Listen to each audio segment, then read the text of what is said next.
pessoal. Meu nome é Ana Cristina, sou professora de escola pública, licenciada em letras, e estamos aqui hoje nesse projeto de literatura para fazer aí análise, uma reflexão sobre autores e sua obra, né? Hoje vamos falar de ninguém menos que Edgar Allan Poe. Para essa conversa, temos como convidada a professora licenciada em letras e pedagogia, Mônica Aires. Boa tarde, Mônica. Tudo bem com você? Boa tarde, Ana. Satisfação que nós estamos gravando também, lembrando aqui o podcast e uma gravação também no Google Meet para apresentar posteriormente, né, até mesmo durante as aulas. E o que nós viemos trazer aqui nesse primeiro ponto? A biografia do autor. Quem foi Edgar Allan Poe, o que ele fez, o que viveu. E eu parto do princípio da onde foi a fonte de inspiração dele. E analisando um pouco a biografia, ele vem de uma família de 3 irmãos e pais, né, separados. Pais que eram... sempre me foge o nome quando eu venho falar atriz e ator, né? E o pai não teve sucesso na carreira, então não temos muita notícia sobre o pai, né? E a mãe morreu. Então, Edgar Allan Poe foi adotado por uma família de comerciantes, lembrando que ele estava vivendo numa época, do ponto de vista político, de independência dos Estados Unidos, né? Então, os fazendeiros estavam almejando a Revolução Industrial, a independência comercial, e a Edgar conseguiu estudar, sim, fazer entrar na universidade, porém, com o passar do tempo, ele passou por dificuldades financeiras, né? Porque a sua segunda mãe também faleceu, e o pai parou de ajudar, o pai comerciante, né, como padrasto, parou de ajudar e ele entrou nos jogos de azar. Então, se envolvendo em apostas, ganhando e perdendo, se envolvendo com dívidas, né, para se manter na faculdade. E ele viu aí uma oportunidade de vender seus textos, né, vender suas histórias, que tinham como fonte, muitas das histórias tinham como fonte a sua esposa, sua jovem esposa, né? E voltado também para o gótico, o fantástico, para o inconsciente humano, a mentalidade humana, né? O que passa no consciente humano. E o leitor acaba se identificando em determinada parte com as obras, né? Porque ele mexe ali com o mistério do inconsciente humano, por exemplo. Vou contar uma experiência aqui, particular. Eu já encontrei um morcego e queria saber o que tinha dentro do morcego. Me remete isso porque no conto do Gato Preto, onde ele fala ali no Gato Preto, dentro da obra, né, que ele mata pequenos animais, né, e tem aí, dando spoiler aí do conto, ele acaba matando esse gato preto, né, mas dentro de um inconsciente, dentro de uma consciência pesada. Mas retomando aqui a biografia dele, ele entrou no exército, né, onde foi bem sucedido, para continuar seus estudos. Dentro desse exército, ele participou e foi revolucionário, né, Ana, na questão da criptografia, que eu gostei do seu comentário da nossa conversa sobre Exatamente. a criptografia, que ele ajudou, né? Para quem não sabe, Ana, a criptografia, para a gente dar uma esclarecida, para quem assiste aqueles filmes antigos, quando a gente manda uma mensagem subliminar secreta através de jornais, revistas, e grupo para grupo precisa passar as mensagens. Então, ele usava a criptografia, foi bem sucedido nisso. A gente crê que tudo leva a crer que essa questão de enigma, ficção presente na obra dele pode ser até que ele tenha adquirido esses conhecimentos durante o tempo que ele passou no exército, né? Que eles deviam aprender esses códigos lá, né? E isso deve ter influenciado a vida dele, tanto a vida como a obra, né, dele também. Isso. Tanto é que a obra dele, o Escaravelho Dourado, o Escaravelho de Ouro, né, é usado como referência para estudos sobre a criptografia, né, que é, no caso, a comunicação através de códigos. É bem interessante. É interessante. Então, seguindo com a biografia dele, ele, saindo do exército, ele foi morar com uma tia dele que tinha uma filha, né, pequena, e ele ajudava financeiramente vendendo seus textos. Então, o texto dele, um dos primeiros, foram, né? O Gato Preto, o Corvo, e foi de muito sucesso. Só que ele precisava trabalhar, e o sonho dele era, ele queria abrir sua própria revista, e ele conseguiu, mas não conseguiu trabalhar nela. Mas o objetivo dele de abrir sua própria revista, de ser o editor do seu trabalho, era o objetivo de vida dele. Então, ele, como era cultura familiar, ele acabou casando com a filha dessa tia, que foi polêmica na época. No caso, ela tinha entre 13 e 14 anos e a sociedade via com maus olhos. Então, ele foi mudando de cidade e também pelo motivo dele ser crítico literário. E escritores medíocres da época queriam ser consagrados, mas porque estavam bem posicionados financeiramente na sociedade, queriam reconhecimento. E Edgar, não, ele era severo, né, ácido na crítica e não passava, não tinha qualidade na literatura, ele fazia altas críticas, ganhando, assim, muitos inimigos, tá? E, inclusive, um desses inimigos ficou responsável por falar dele pós-morte, né, pela biografia dele pós-morte, falou muito mal, porque ele era viciado em álcool, em ópio, tentando denegrir a imagem dele, mas por uma questão de ficou magoado, né, com a crítica, porque ele não queria ser reconhecido de forma, na literatura, né. O Griswold, né?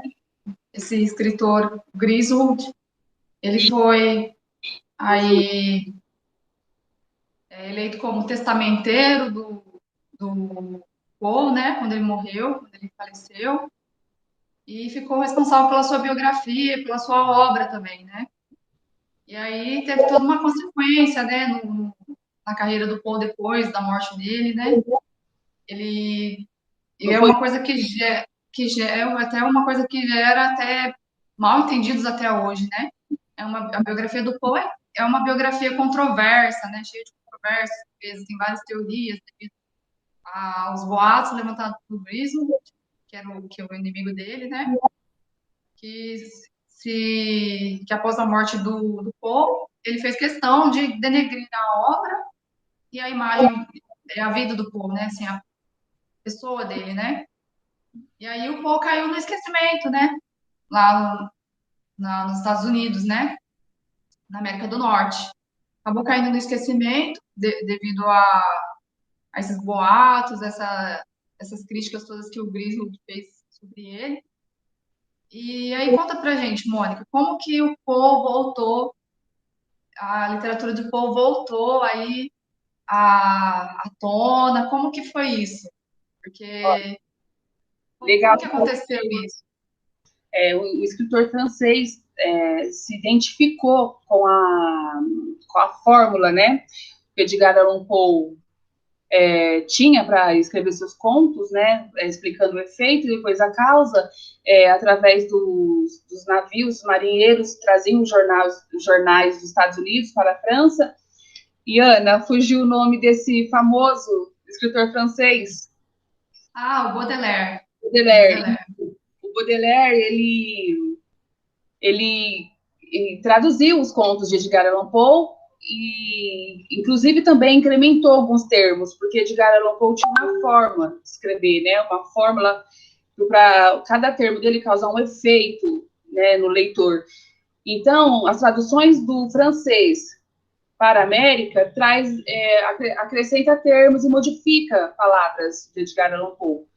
Né? Então, existe uma fonte que traz os textos diretamente dos Estados Unidos, que sendo fidedigno na tradução, mas os contos vindo da França, eles trazem alguma alteração de termos e palavras, e que também mas isso trouxe à tona o Edgar Allan Poe, né, o sucesso dele com esse escritor francês, que traduziu e publicou na Europa, onde ele foi muito respeitado e reconhecido.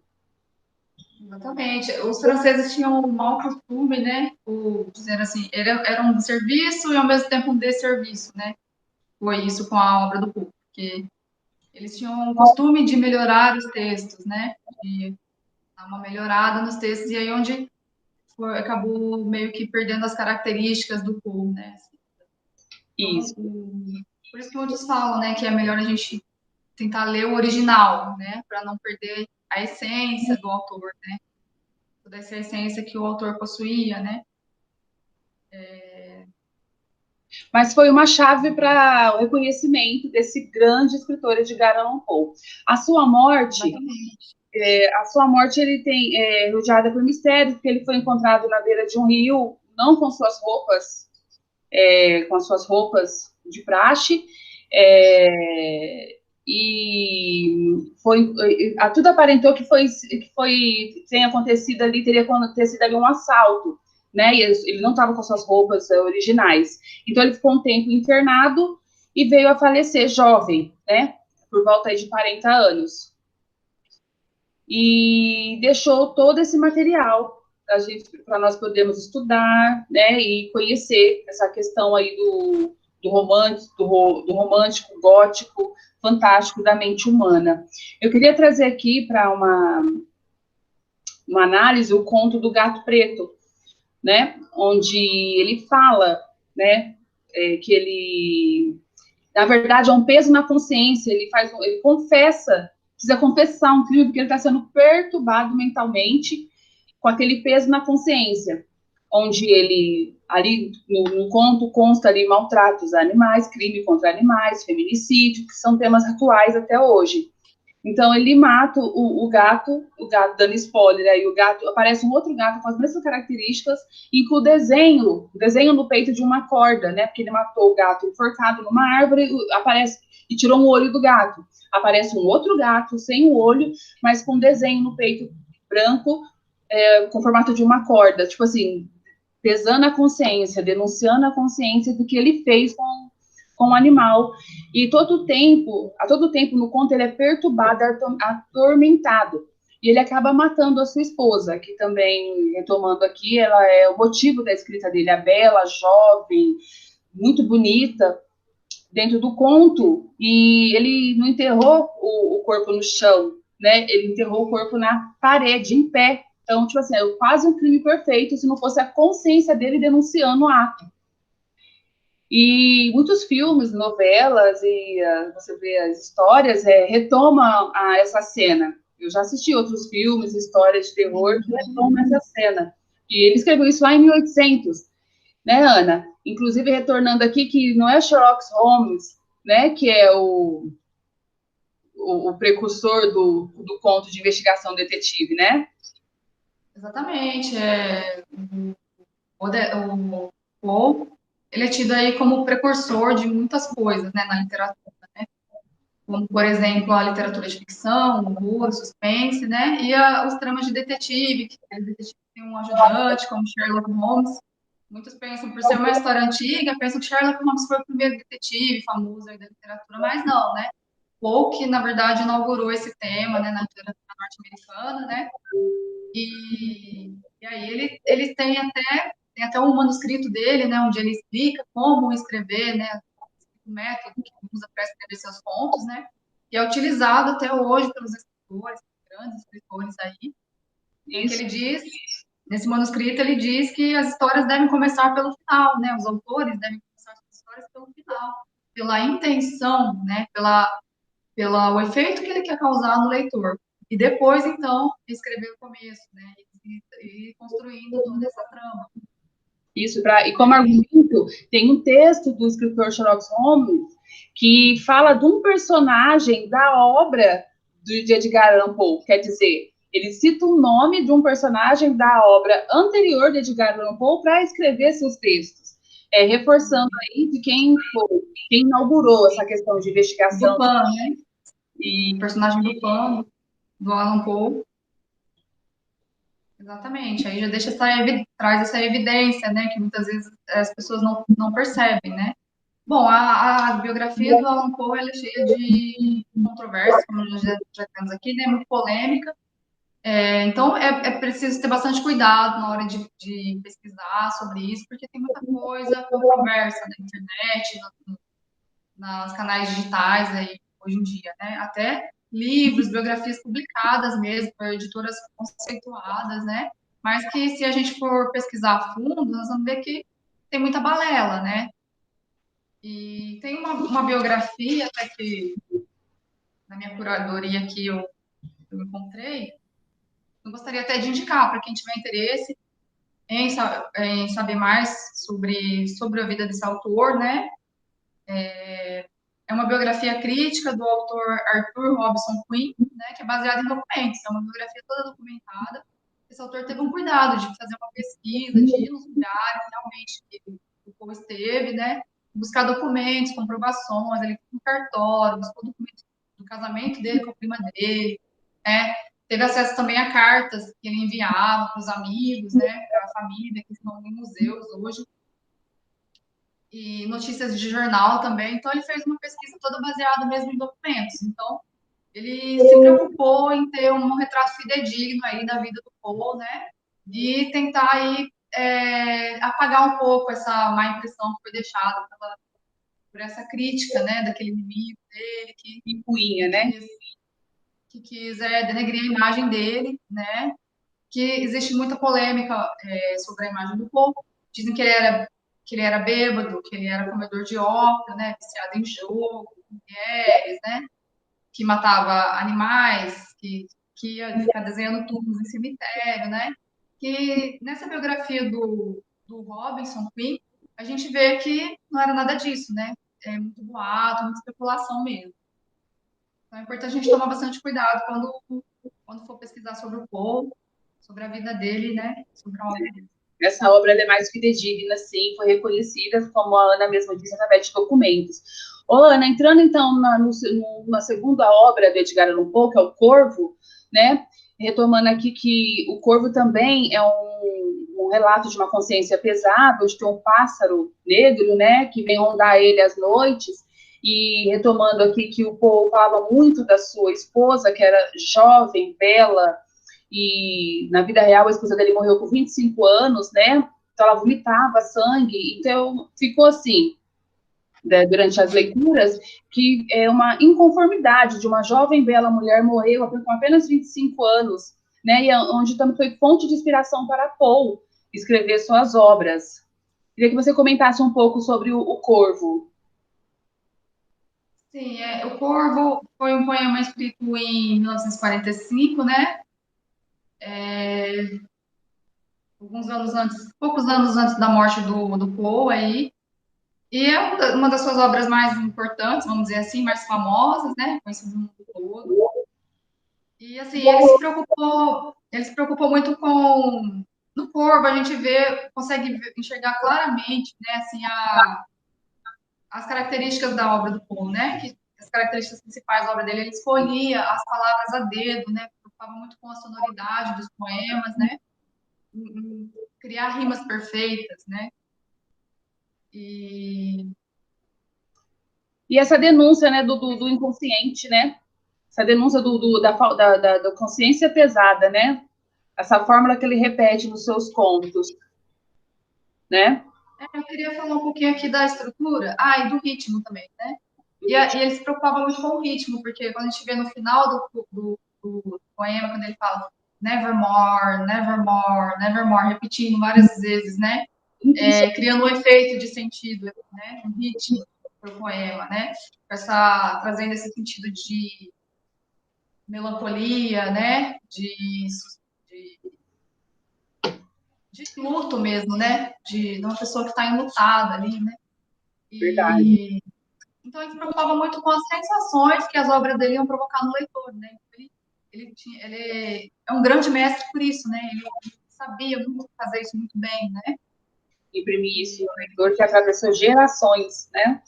Atravessou gerações essa fórmula dele da escrita. Exatamente, atravessou gerações, né? E está aí até os dias de hoje, né? Se a gente parar para pensar. E, assim, ele foi traduzido por autores famosos, né? Grandes autores como Machado de Assis, Fernando Pessoa. Embora muitos autores da atualidade não gostem dele, né? Não gostem da obra dele, não se identifiquem com o tipo dele, né? Com as peculiaridades da obra dele, né? Mas ele é tido como um grande mestre. Ele é reconhecido e eu acho que, ponto de vista, cada um tem o seu. Ele é reconhecido e renomado. Ô, Ana, tem também Sim, não é à toa, né? Não é à toa. Algumas pessoas podem não se identificar estilo. com o estilo dele, do gótico, né? Da tragédia, desse É, suspense, esse horror todo. é, Mas assim, reconhecem o talento dele, né? Conhecem o talento. ele É um passeia aqui. autor brilhante.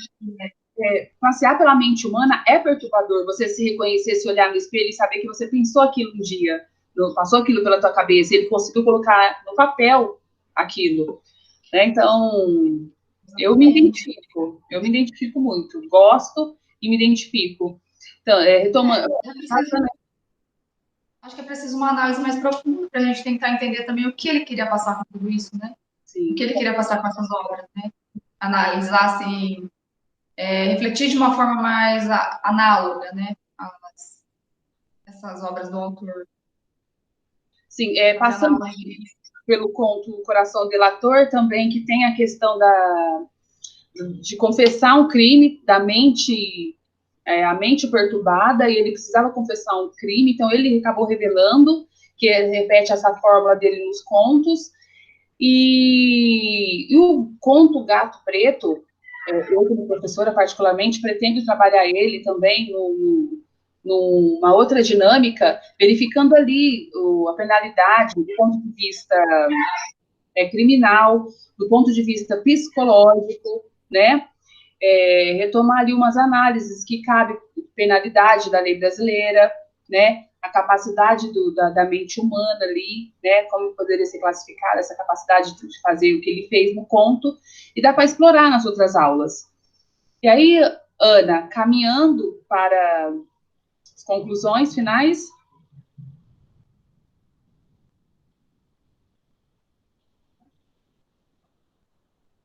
Ana, áudio. Ah, desculpa. Então, caminhando para as conclusões finais aí, pessoal, a gente pode dizer que o Alan Poe foi precursor, né, dessa literatura aí, foi um mestre, né, da literatura de horror, de mistério, suspense, né, e do cômico também, né, não deixa de ser cômico. Então, ele é um autor muito peculiar, tem dezenas de contos aí, pelo que eu pude ver, são em torno de 22 contos, 17 poemas, mais ou menos, e mais uns 4 manuscritos. Então, é uma obra até que vasta, né, assim, por ser um autor que morreu jovem, né, aos 40 anos, começou aos 23, praticamente, né, então, assim, ele teve uma produção intensa, né, se a gente olhar a cronologia da produção dele, assim, todo ano ele publicava alguma coisa, em alguns anos ele publicava, chegou a publicar até 3 contos, né, então, assim, e ele prezava muito pela brevidade das suas publicações, né? Assim, ele não gostava de escrever contos muito longos, né, para cansar o leitor, ele até criticava isso, né? Então, ele gostava de obras concisas, né? Quanto mais curto, melhor, para não ficar enchendo linguiça, né? Falava só o necessário mesmo ali, para criar o efeito que ele queria no autor, no leitor, né? E conseguiu, né? Então, ele é reconhecido por isso também, né? Por textos mais concisos, né? Tanto de prosa quanto de poemas. Então, pessoal, é isso, né? Então, esse foi o nosso encontro de hoje. Agradeço a todos os ouvintes aí, agradeço a professora Mônica pela sua participação. É isso, Obrigada aí por vocês. satisfação em Até participar. breve. Feliz, e nós iremos trazer outros autores, né, Ana? Brevemente aí. Sim, esse foi só o primeiro, né? E em breve teremos muitos outros aí. Valeu, até mais, tchau, tchau. Até mais, pessoal.